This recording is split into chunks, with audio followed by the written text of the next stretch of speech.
Hello friend, welcome to my YouTube channel.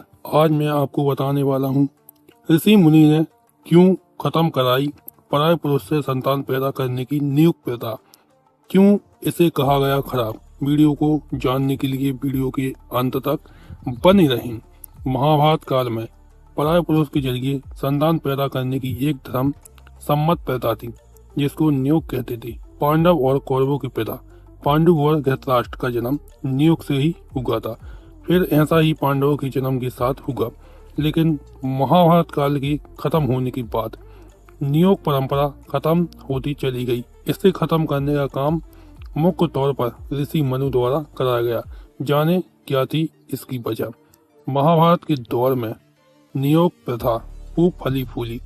उस दौर में अगर किसी पुरुष को कोई संतान नहीं हो पाती थी या किसी महिला के पति का निधन हो चुका होता था तो वो परिजनों की अनुमति से दूसरे पुरुष से संतान पैदा कर सकती थी। हालांकि नियोग प्रथा के भी नियम थे ताकि इसमें नैतिक की सुचिता बनी रहे। जैसे कि किसी महिला को नियोग से संतान पैदा होती थी, उस पुरुष के साथ उसके नियोग रिश्ते तुरंत खत्म हो जाते थे। अब सवाल ये उठता है कि जो परंपरा महाभारत काल में खूब स्वीकार की गई उसको बाद में क्यों रोक दिया गया, क्यों ऋषि मुनि ने इसे खराब बताया। महाभारत काल के आखिर तक समाज में नैतिक के मानक बदले लगे। लोग इस प्रथा का दुरुपयोग करने लगे। इससे सामाजिक व्यवस्था बिगड़ने का डर पैदा हो गया। बाद में ऋषि मनु ने इसे पूरी तरह वर्जित घोषणा कर दिया। ऋषि मनु ने तो इसे पशु धर्म कहकर इसकी आलोचना की। ऋषि मनु का मानना था कि एक बार विवाह होने के बाद स्त्री को केवल अपने पति के प्रति निष्ठावान रहना चाहिए। उन्होंने विधवाओं के लिए कठोर ब्रह्मचार्य का समर्थन किया। उन्होंने नियोग को सामाजिक तौर पर कड़ाई से हतोहत सहायता किया। उनके अनुसार यह प्रथा केवल विषम परिस्थितियों के लिए थी, न कि सामान्य व्यवहार के लिए। अब हम आपको एक बार फिर बता देते हैं कि नियोग प्रथा क्या थी।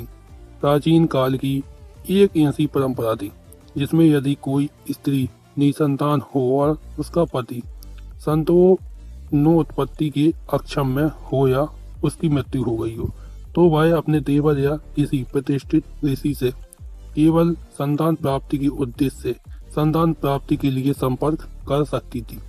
दरअसल ऋषि मुनि की इस प्रथा को बंद कराने की वजह यह भी थी कि इसे महाभारत काल के बाद अनैतिक माना जाने लगा।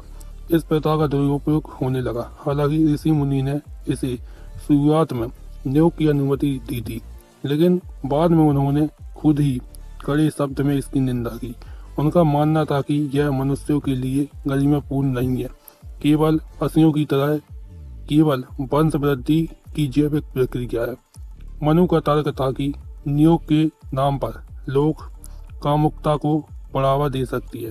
धर्म के नाम पर मर्यादा टूटने का डर था। हालांकि भारत के बाहर भी लगभग इसी तरह की प्रथाएं मौजूद रहीं।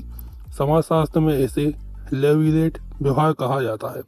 इसमें पति की मृत्यु के बाद उसकी पत्नी का विवाह या संतान प्राप्ति हेतु संबंध पति के भाई से कराया जाता था। हिंदू धर्म में प्राचीन समय में ये प्रथा थी। जब कोई पुरुष बिना पुत्र के मर जाता था तो उसके भाई को विधवा से विवाह करना पड़ता था ताकि वंश चल सके। मेसोपोटामिया और हित्ती कानून में भी वंश की निरंतरता के लिए ऐसी प्रथाएं जरूरी थी। अफ्रीका में कई जनजातियों में आज भी ये परंपराएं चल रही हैं। अब हम आपको आखिर ये बता देते हैं कि ऋषि मुनि कौन थे। वह मुनि स्मृति के रचयिता थे।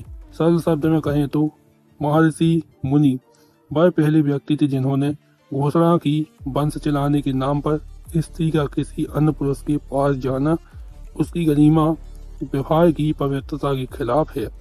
इसके इसी कड़े रोक के कारण उत्तर वैदिक काल के बाद नियोग प्रथा भारतीय समाज से लगभग समाप्त हो गई। अगर आपको मेरा वीडियो अच्छा लगा हो तो वीडियो को लाइक कीजिए, चैनल को सब्सक्राइब कीजिए और वीडियो को शेयर कीजिए। Subscribe now and press the bell icon. Never miss an update.